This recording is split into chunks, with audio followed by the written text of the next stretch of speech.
दोस्तों, जब डीएम साहब खाना खाने पहुंचे तो वहीं उनकी पत्नी बर्तन धो रही थी। जब डीएम ने यह देखा तो उसके बाद जो हुआ उसे सुनकर हैरान रह जाओगे।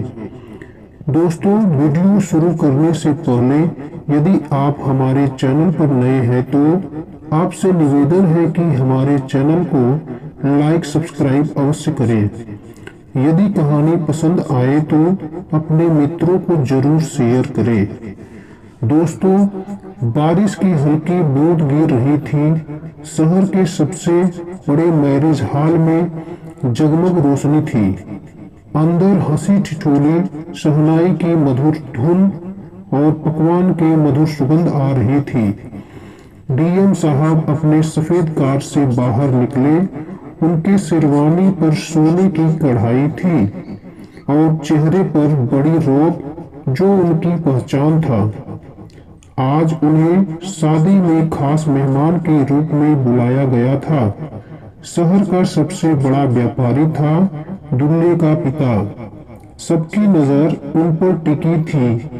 देखकर लोग रास्ता छोड़ देते थे। खाने की व्यवस्था भव्य थी। शादी की थाली में तरह तरह के पकवान सजे थे। डीएम साहब एक टेबल पर बैठ गए। वेटर झुककर उनकी सेवा कर रहा था। तभी उनकी नजर स्टील के बर्तनों को मांज रही एक औरत पर पड़ी। वह भीगी साड़ी में थी और उसके बाल बिखरे हुए थे, पर थकान के बावजूद हाथ लगातार चल रहे थे। डीएम साहब का दिल एक पल को थम गया। सांसें तेज हो गई। हाथ से को गिरते गिरते बचे। उन्होंने ध्यान से देखा।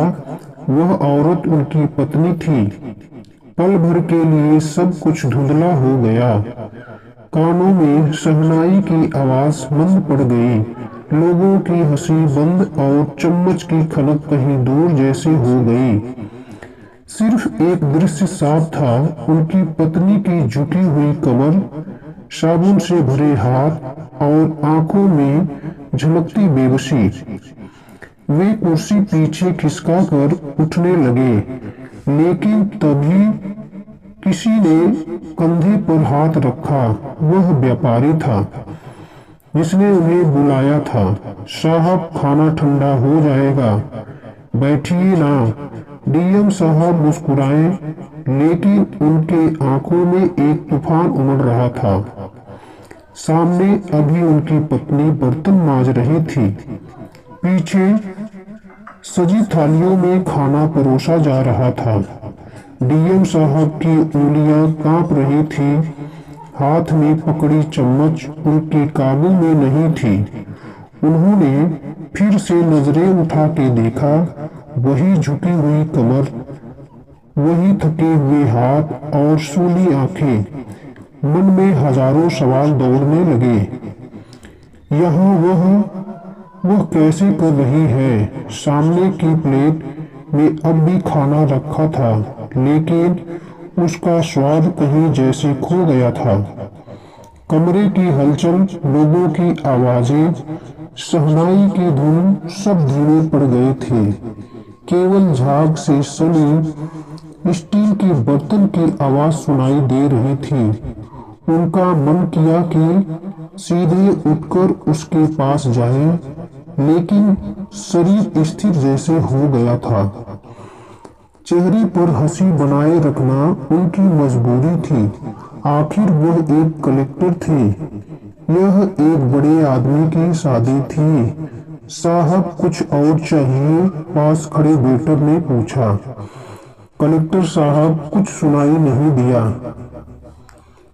उनके कानों में सिर्फ एक आवाज गूंज रही थी, छन। एक प्लेट उसके हाथ से छूटकर गिर गई थी। सबकी नजरें उस ओर घूम गई। कुछ लोगों के चेहरों पर खिसियानी हंसी थी, कुछ के चेहरे पर झुंझलाहट है। शादी के इस माहौल में यह आवाज अजीब अजीब सी थी। महिलाओं के झुंड में से किसी ने कहा, अरे कौन है? यह ध्यान नहीं रख सकती, बर्तन मां जाती। औरत घबराकर झुकी प्लेट उठाने लगी। सर थोड़ा सा उठा तो कलेक्टर साहब की आंख से मिली। बस एक पल फिर उसने तुरंत नजरें झुका ली, मानो उसे डर था कि वह पहचान ली जाएगी। लेकिन कलेक्टर साहब की आंखें अब किसी और चीज पर टिकी थीं। उसकी कोहनी के पास नीला पड़ा निशान, उनके होंठ फट गए, मुठिया कस गई। यह क्या हो गया? पीछे से व्यापारी की आवाज आई, छोड़िए साहब, यह लोग तो ऐसे ही होते हैं। कलेक्टर साहब ने उसकी ओर देखा, हल्की सी मुस्कान दी, लेकिन उनकी आंखों में कुछ और ही था। और फिर उन्होंने चम्मच नीचे रखा, कुर्सी पीछे खिसका और बिना कुछ कहे उठ खड़े हुए। उनके कदम धीमे मगर भारी थे। वह सीधे उस जगह की ओर बढ़ रहे थे जहां बर्तन मांजे जा रहे थे, जहां बर्तन मांजे जा रहे थे। कदम दर कदम उन्हें अतीत में खींच रहा था। उनके सामने वह दिन तैरने लगे। पहली बार उसकी हंसी सुनी थी जब पहली बार उसके हाथों का स्पर्श महसूस किया था, जब उसने पहली बार उनकी आंखों में सपने देखे थे। लेकिन अब उसकी आंखों में बस थकान थी, पीड़ा थी और एक अनकहा डर था। बर्तनों के ढेर के पास जाकर कलेक्टर साहब रुके। हल्की ठंड में भी उनकी हथेलियां पसीने से भीग रही थी। उनकी पत्नी अब भी प्लेट धोने में लगी थी, जैसे कुछ हुआ ही ना हो। शायद जानबूझकर उन्हें अनदेखा कर रही थी। देखिए, आप यहां क्या कर रहे हैं? उनकी आवाज धीमी थी मगर कांप रही थी। औरत का हाथ छिटक गया। उसने धीरे से सिर उठाया मगर उनकी आंखों में नहीं देखा, फिर जल्दी से सर झुका लिया। बाकी बर्तन धोने वाली औरतें फुसफुसाने लगी। कुछ ने कलेक्टर साहब को देखा, कुछ उनकी पत्नी को। तुम्हें यहां नहीं होना चाहिए, कलेक्टर साहब ने दोबारा कहा। इस बार आवाज थोड़ी और भारी थी। पत्नी के होंठ कांपे मगर वह चुप रही, बस अपने फटे हुए आंचल से गीले हाथ पहुंचने लगी। पीछे से किसी ने गला खड़ा वो व्यापारी था जिसके बेटे की शादी थी। चेहरे पर झूठी मुस्कान चिपकाए हुए बोला, अरे साहब, इन्हें तो छोड़िए, ये लोग अपनी मर्जी से काम करते हैं। जबरदस्ती थोड़े ही है, पैसे भी मिलते हैं फिर भी नाटक करते हैं। कलेक्टर साहब ने धीरे से सर घुमाया। उनकी आंखों में कुछ था जो व्यापारी को बेचैन कर गया। पैसे मिलते हैं? कलेक्टर साहब ने शांत स्वर में पूछा।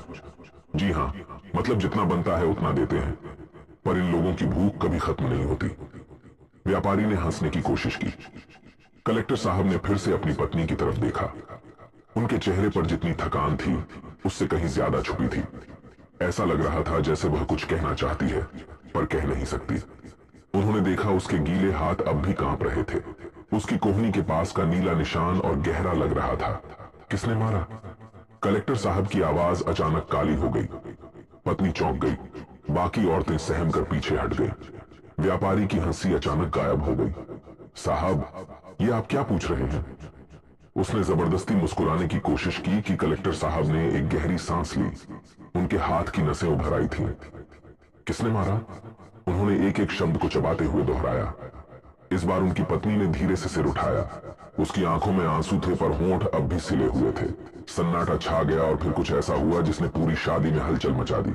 हॉल में हर कोई उनकी ओर देखने लगा। हलचल थम गई थी। शहनाई की धुन अब शोर लग रही थी। हंसी मजाक फीका पड़ गया था। लोग कानाफूसी करने लगे। कलेक्टर साहब बर्तन मांजने वाली औरत से क्या बात कर रहे हैं? नहीं कहा, बस हाथ आगे बढ़ा दिया। उनकी नजरें उसकी पतली कलाई पर टिक गई, एक गहरे नीले निशान पर, जैसे किसी ने जोर से पकड़कर मरोड़ा हो। उनका गला सूखने लगा। तभी भीड़ में से एक औरत धीरे से फुसफुसाई, सुना है मालिक की बीवी बहुत गुस्से में रहती है, कल भी एक लड़की को पीट रही थी। कलेक्टर साहब के सख्त हो गए। उन्होंने पत्नी की कलाई हल्के से पकड़ बहुत धीमे मगर ठहराव भरी आवाज में पूछा, किसने किया यह? इस बार पत्नी ने सिर उठाया। उनकी आंखें मिली। कुछ पल के लिए सब रुक गया। शोर, बातें, शहनाई, हलचल, सब। उसकी आंखों में कुछ था, डर, झिझक और एक अनकहा सच। लेकिन होठों पर अब भी चुप्पी। साहब, व्यापारी की घबराई हुई आवाज आई, आप इन सब चीजों में क्यों पड़ रहे हैं? यह हमारा निजी मामला है। एक छोटी मोटी काम करने वाली को लेकर इतना गंभीर होने की जरूरत नहीं। कलेक्टर साहब ने उसकी ओर देखा। आंखों में कुछ ऐसा था कि व्यापारी चुप हो गया। छोटी मोटी काम करने वाली कलेक्टर साहब की आवाज में ठंडक थी। व्यापारी हकलाने लगा, मेरा मतलब ये सब घरेलू बातें हैं, आपको चिंता करने की जरूरत नहीं। आप तो चिंता करने की जरूरत नहीं, आप तो मेहमान हैं, प्लीज आइए कीपर। कलेक्टर साहब ने उसकी बात अनसुनी कर दी। उनकी आंखें अब भी पत्नी पर टिकी थीं। चलो यहां से, उन्होंने धीरे से कहा। पत्नी ने चौंक कर उनकी तरफ देखा। उसकी उंगलियां अब भी भीगी हुई थीं।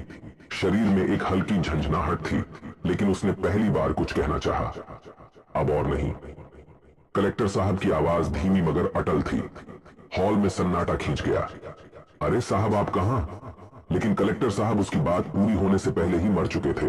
पत्नी उनके पीछे थी और पूरे हॉल में चटक रंगों के बीच, जगमग रोशनी के बीच, शाही थालियां और महंगी पकवानों के बीच वह एक अकेली और गीले हाथों और सूनी आंखों के साथ उनके पीछे पीछे जल्दी शादी। हॉल के दरवाजे पर दोनों रुके। बाहर हल्की बारिश हो रही थी। सड़क पर पीली लाइट की परछाइयां बिछी थी। ठंडी हवा बह रही थी, लेकिन उनके चारों ओर एक अजीब सा सन्नाटा था। बोलते हुए भी चुप्पी का, चलते हुए भी ठहराव का। कलेक्टर साहब की पत्नी उनके ठीक पीछे खड़ी थी, सर झुका हुआ, हाथ अब भी गीले। उनके आगे गाड़ी खड़ी थी, लेकिन वह अंदर बैठने के लिए नहीं बढ़े। चलो। उनकी आवाज धीमी थी, लेकिन पत्नी ने हल्के से सर उठाया। बारिश के कुछ बूंद गालों पर गिरी, मानो आंखों से गिरने वाले आंसुओं को छिपाने आई हो। वह कुछ कहना चाहती थी, पर शब्द नहीं निकल रहे थे। हॉल के अंदर से धीमे धीमे कानाफूसी की आवाजें आ रही थीं। ये क्या हो रहा है? कलेक्टर साहब इसे लेकर जा रहे हैं, पर क्यों? अचानक व्यापारी तेजी से बाहर आया। उसके चेहरे पर जब हंसी थी, लेकिन माथे पर शिकन साफ थी। साहब, ये तो बहुत बात हो रही है। आप इसे यहां से ले जाकर क्या साबित करना चाहते हैं? कलेक्टर साहब ने कोई जवाब नहीं दिया। व्यापारी थोड़ा और आगे बढ़ा, आवाज धीमी मगर चुभती हुई। देखिए, ये आपके घर की नहीं है, ये हमारे यहां काम करती है। आप ऐसे इसे लेकर नहीं जा सकते। कलेक्टर साहब ने पहली बार उसकी तरफ बुरी तरह मुड़कर देखा। आंखों में एक अजीब सी नमी थी, लेकिन चेहरे पर वही पुराना रौब था। तुम्हें कैसे पता कि यह मेरे घर की नहीं है? व्यापारी ठिठक गया। उसने इधर उधर देखा, जैसे कोई सही जवाब खोज रहा हो। भीड़ अब दरवाजे तक आ चुकी थी। सबके चेहरे पर हैरानी थी। तभी पहली बार कलेक्टर साहब की पत्नी ने सिर ऊपर उठाया। उसकी आंखें सीधे व्यापारी की आंखों से मिली, और फिर कुछ ऐसा हुआ जिसने सबको चौंका दिया।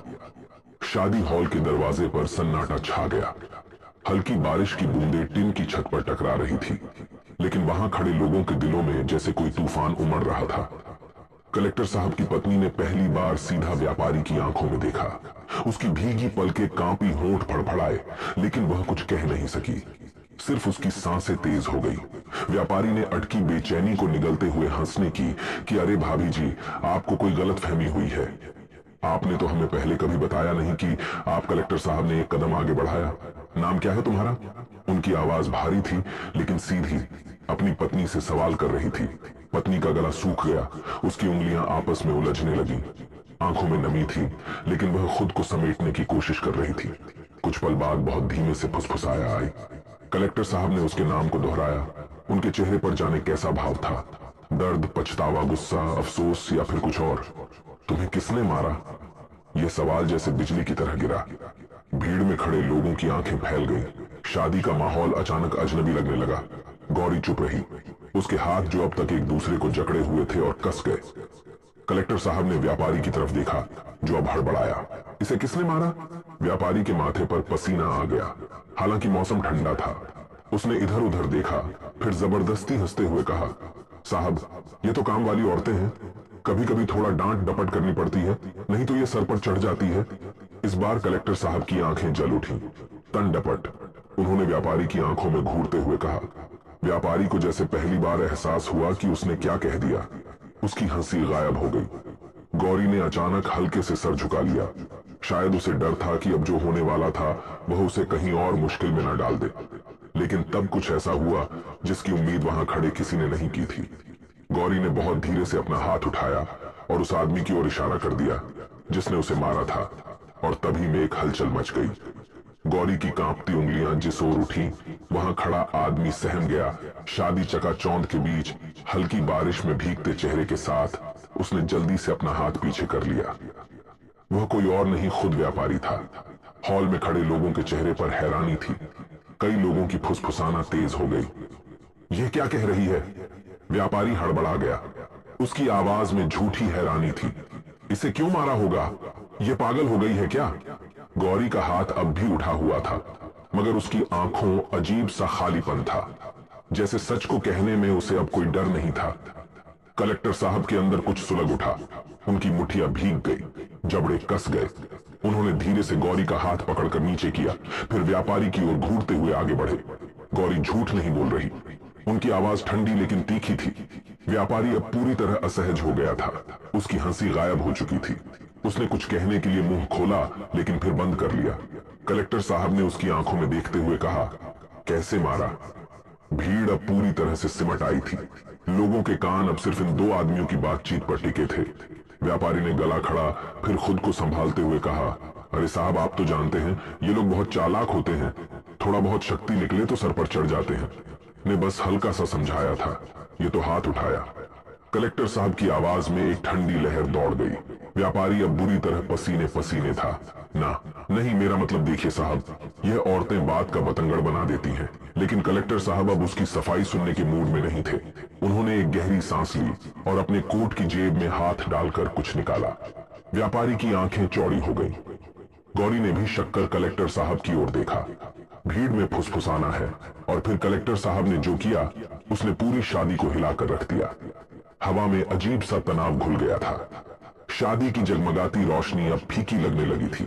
बारिश तेज हो गई थी, लेकिन वहां खड़े लोगों की उत्सुकता उससे भी ज्यादा तेज थी। कलेक्टर साहब की जेब से निकली चीज चमक रही थी। उनका सरकारी पहचान पत्र। उन्होंने व्यापारी के सामने उसे लहराया और बहुत धीमे लेकिन सख्त आवाज में बोले, तुम जानते हो कि किसी महिला के साथ मारपीट अपराध है। व्यापारी के चेहरे का रंग उड़ गया। साहब, मैं इसका अंजाम तुम्हें पता है? कलेक्टर आंखों में झांकते हुए पूछा। गौरी चुपचाप खड़ी थी। शायद उसे अब भी यकीन नहीं हो रहा था कि कोई उसके लिए इस तरह खड़ा हो सकता है। भीड़ में कानाफूसी शुरू हो गई। कलेक्टर साहब ने तो अब बड़ा बखेड़ा खड़ा कर दिया। देखना, अब यह व्यापारी नहीं बचेगा। कलेक्टर साहब ने एक गहरी सांस ली और सीधे पुलिस को फोन लगाया। एक महिला की हिंसा और शोषण की शिकायत दर्ज करिए। घटना स्थल के मालिक के पैरों के तले की जमीन खिसक गई। माफी मांगता हूँ, एक गलती हो गई। आप इसे इतना बड़ा मुद्दा मत बनाइए। लेकिन कलेक्टर साहब अब अनसुना कर गए थे। उनकी नजरें अब गौरी पर थी। गौरी, अब तुम यहाँ नहीं रहोगी। उनकी आवाज में एक अजीब सा सुकून था। गौरी ने चौंक कर उनकी ओर देखा। उसकी आंखों में नमी थी। होठ कुछ कहने के लिए हिले, लेकिन कोई शब्द नहीं निकला। तुम्हें अब अपने लिए खड़ा होना सीखना होगा, कलेक्टर साहब ने कहा। डर कर रहोगे तो लोग और सताएंगे। आज नहीं बोले तो कल फिर यही होगा। गौरी की आंखों से एक आंसू गिर पड़ा। पुलिस की गाड़ी गेट के पास आ चुकी थी। दो पुलिसकर्मी अंदर आए और व्यापारी की ओर बढ़े। साहब, प्लीज बचा लीजिए, अपनी इज्जत का सवाल है। आप ऐसा मत कीजिए। व्यापारी गिड़गिड़ाने लगा।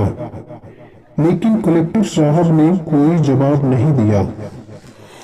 उन्होंने गौरी की ओर देखा और हल्के से सिर हिलाया। गौरी ने पहली बार अपनी आंखें ऊंची की। मुझे गवाही देनी है। उसकी आवाज धीमी लेकिन दृढ़ थी। व्यापारी को पुलिस पकड़कर ले जा रही थी। भीड़ अब भी खड़ी थी। गौरी ने कलेक्टर को देखा। हल्की सी मुस्कान झलक रही थी और गौरी ने बारिश में भीगे हाथों से अपना आंचल उठाया और कलेक्टर साहब के साथ गाड़ी की ओर बढ़ गई। आज पहली बार वह अपने पैरों पर खड़ी थी।